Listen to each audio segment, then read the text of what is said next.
Alright, let me tell you a little something about my plants here. A little jade forest that I put together from a bunch of cuttings. And a Christmas cactus that busted off another plant. Some stuff started for the garden. Went to Canadian Tire the other day, and that's a Senecio Kilimanjaro, I think it said. $2. Very nice. Well, I also wanted to pick up some plants to put in my aquarium. Stick out of the back of it. And they had a bunch of little ones that were cheap, and they had multiple plants in each, so I bought them and then looked up what they were later and realized, they like a lot of humidity, and they'll throw a fit without a bunch of humidity. So I have this old aquarium that I managed to rig up just from bits sitting around to be like a terrarium humidity chamber. So all those polka dot plants were in one cup, and both the Phytonias were in one cup, and I have a couple arrowhead plants, I'm not sure what they are or what the name of them is, but there was 2 of those in a cup, and I guess those are really good to grow out of the back of an aquarium, so I split them up. Want to grow them out in here, and then I thought, what the heck, let's get some mosses and lichens and see what'll grow in here. It's a caladium, I think. I also have some aquarium moss. I'm just kind of trying to grow in and out of the water over there. Have one of those, what was it? Automatic set temperature 8-watt betta fish heaters, and then tray of water, so keep some nice warm water in there and keep it nice and humid overnight, whatever. Giving that a whirl. Money plant. Yeah. Bunch of jade cuttings. I'll let them scab over, and then I'm just gonna see if they'll just start rooting in the humid environment in here.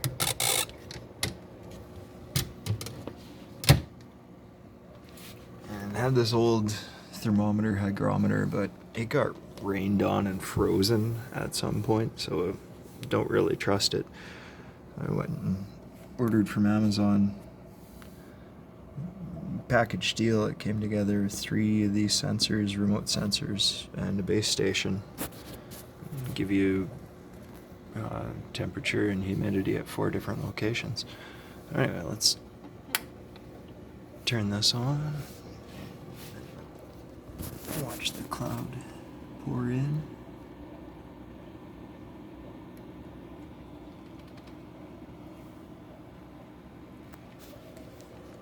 Give it a little shot of water.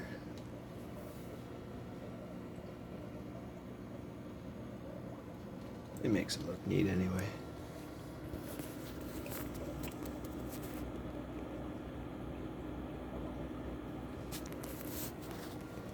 Blow some air in, blows a big pile of water in, all at the same time.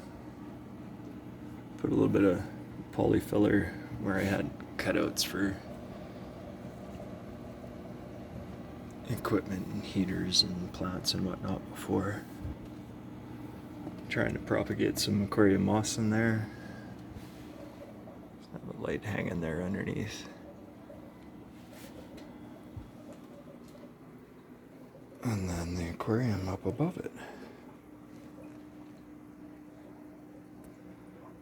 Jungle Vel growing there. Sagittaria subulata. Some kinds of mosses. Homemade clarifier. And fluidized media filter. Anubias nana, I think. Wendelove, Java fern, Hydrilla. Managed to confine the hair algae to one spot, and I wrapped some moss around it to see if that would go. That big dark branch looking thing is the stem of Monstera deliciosa.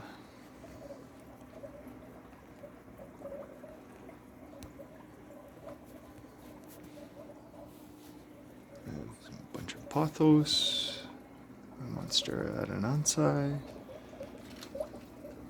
There's a caladium here.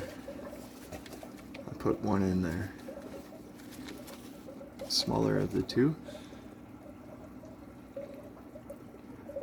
Some spider plants. A couple different varieties of pothos here. They always do real good growing out of aquariums. I've got some lichen that I'm letting dry out. And then we're gonna do some science together, my daughter and I. We're gonna spray some water on it and watch it come back to life. Got that climbing up there.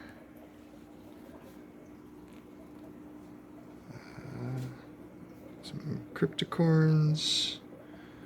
A couple different varieties of sword plant.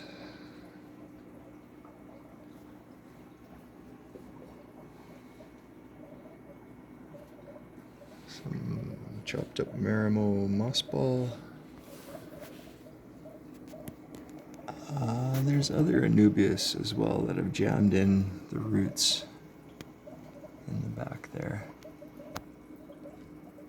They're epiphytic, as are the those ferns. Another moss that's growing on the old skull.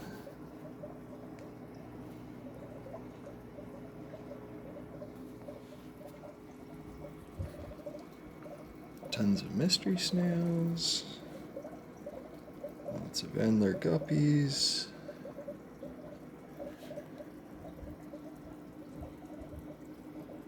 What else? We have another little crypt down in the corner here. The dwarf sage just really took off in there.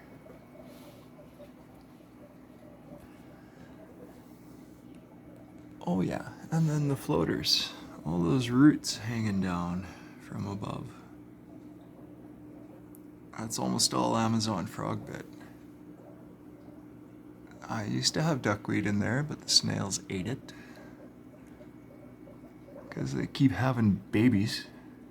And they don't just have one or two at a time, they have all the babies. We've grown some nice algae.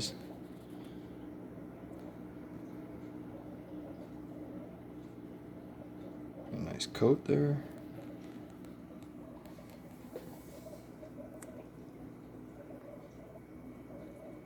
The snail's about to dive off of that root. Yeah. They do that kind of silly stuff all the time. They'll occasionally get on top of a bubble stream and take off and float to the surface and fly around all unwieldy. They'll climb up, but they very seldom climb down things. They'll just jump off and do this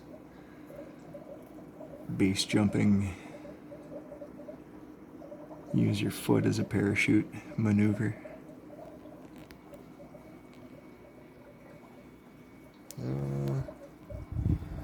Have some other plants in here too. What we got? Anything that'll focus? Yeah, the reflection. Maybe I put a light on in that tank. There we go. A bunch of hydrilla.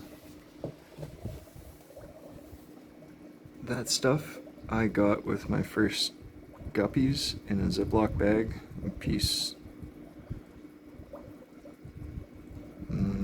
Let's see if I can find a piece on its own. I don't know.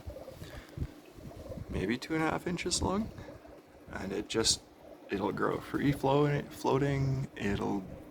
If it can grab the substrate with its roots, it'll take off like mad.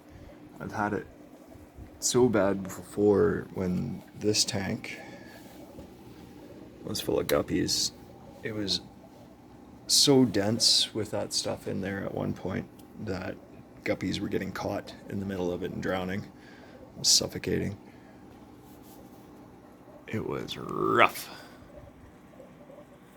So we really need to stay on top of thinning it out.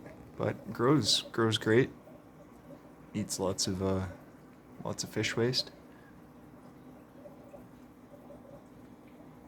And if you chop it up and cook it, you can use it as filler in feed for the snails. Snails will eat it. They prefer duckweed and the roots of frogbit, and they'll eat salvinia as well. I think most of my salvinia has been chomped down, or maybe when I had that spray bar going like mad, it killed it. Could be. I think I've got some salvinia in here. Yeah.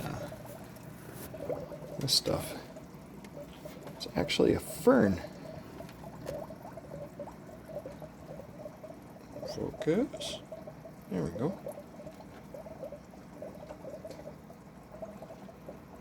Yeah.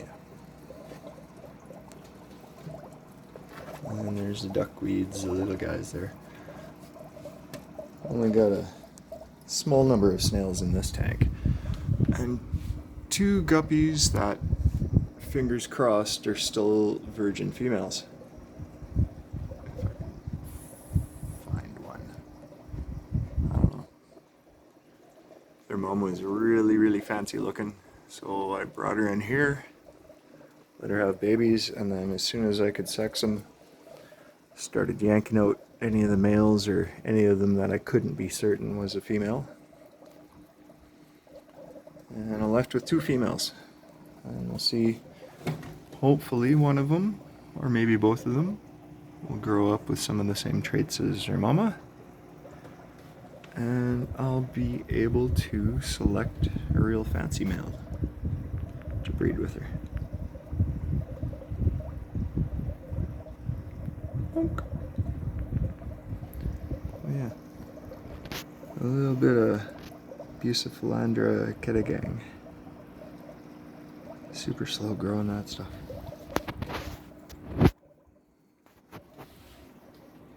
Anyway, that's what I've been setting up lately. I have some little copepods that I grabbed out of the backyard, and some grass and some dirt and some leaf litter, and let them chill in there for a day or 2, and then think about turning them loose in the terrarium. Anyhow, have a good day.